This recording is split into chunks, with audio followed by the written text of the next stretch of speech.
അപ്പോൾ ഇന്നത്തെ വീഡിയോയിൽ നമ്മൾ സംസാരിക്കാൻ പോകുന്നത് ഒരു ശീലത്തെക്കുറിച്ചിട്ടാണ്.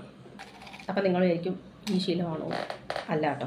നമ്മുടെ വീട്ടിൽ നമ്മൾ ചെയ്യുന്ന അതേ കാര്യം പൊതുസ്ഥലത്തിൽ പോകുമ്പോഴും നമ്മൾ അത് തന്നെ നമ്മുടെ വീട്ടിൽ ചെയ്യുന്നത് പോലെ തന്നെ ചെയ്യുന്ന ഒരു ശീലത്തെക്കുറിച്ചാണ്.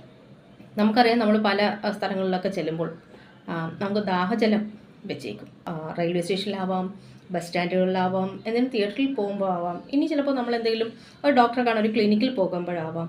എല്ലായിടത്തും ഈ പറയുന്ന ദാഹജലം ഉണ്ടായിരിക്കാം. നമ്മൾ വീട്ടിലാണെങ്കിൽ നമ്മളെങ്ങനെ വെള്ളം കുടിക്കുക? ഒരു ഗ്ലാസ് എടുത്ത് ഇങ്ങനെ തട്ടിച്ച് കുടിക്കും, അല്ലേ? ചുണ്ടി തട്ടിച്ചല്ലേ കുടിക്കാം.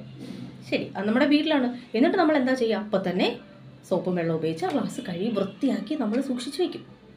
പക്ഷേ ഇത്തരം പൊതുസ്ഥലങ്ങളിലേക്ക് ചെല്ലുമ്പോൾ ഒരു ഗ്ലാസ് ചിലപ്പോൾ ഒരു ദിവസത്തെ ഒരു പ്രാവശ്യം ഗുണം കഴി അല്ലേ, എന്നാലേ നമുക്ക് പറയാൻ പറ്റൂ. പക്ഷേ ഒന്നിൽ കൂടുതൽ ആളുകളാണ് ഈ ഗ്ലാസ് ഉപയോഗിക്കുന്നത്.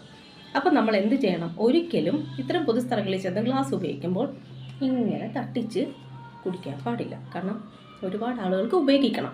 അപ്പോൾ നമ്മൾ എന്ത് ചെയ്യണം? ആ ഗ്ലാസ് എപ്പോഴും ഇങ്ങനെ നമ്മൾ ചുണ്ടിൽ തട്ടിയാതെ പൊക്കി കുടിക്കണം. കുടിച്ചാൽ ഉടനെ നമ്മൾ ആ ഗ്ലാസ് കഴുകത്തൊന്നുമില്ല, അല്ലേ? നമ്മളിങ്ങനെ കുടിച്ചത് അങ്ങനെ വെച്ചിട്ട് അങ്ങനെ പോകുന്നത് ഞാൻ കാണുകയുണ്ടായി. അപ്പോൾ ഞാൻ വിചാരിച്ചതാണ് ഇങ്ങനൊരു വീഡിയോ ചെയ്യണം. നമുക്കൊക്കെ അറിയാവുന്നതാണെങ്കിലും നമ്മൾ ചിലപ്പോൾ മറന്നു പോകുന്നതായിരിക്കും. ഇനിയെങ്കിലും ഇത് നമ്മൾ ഇത്തരം കാര്യങ്ങൾ ചെയ്യുമ്പോൾ ഒന്ന് ശ്രദ്ധിക്കും. നമ്മുടെ കുട്ടികൾക്കും ഈ ശീലം പകർന്നു നൽകണം. ഇതൊരു ശുചിത്വത്തിൻ്റെ കൂടി കാര്യമാണ്.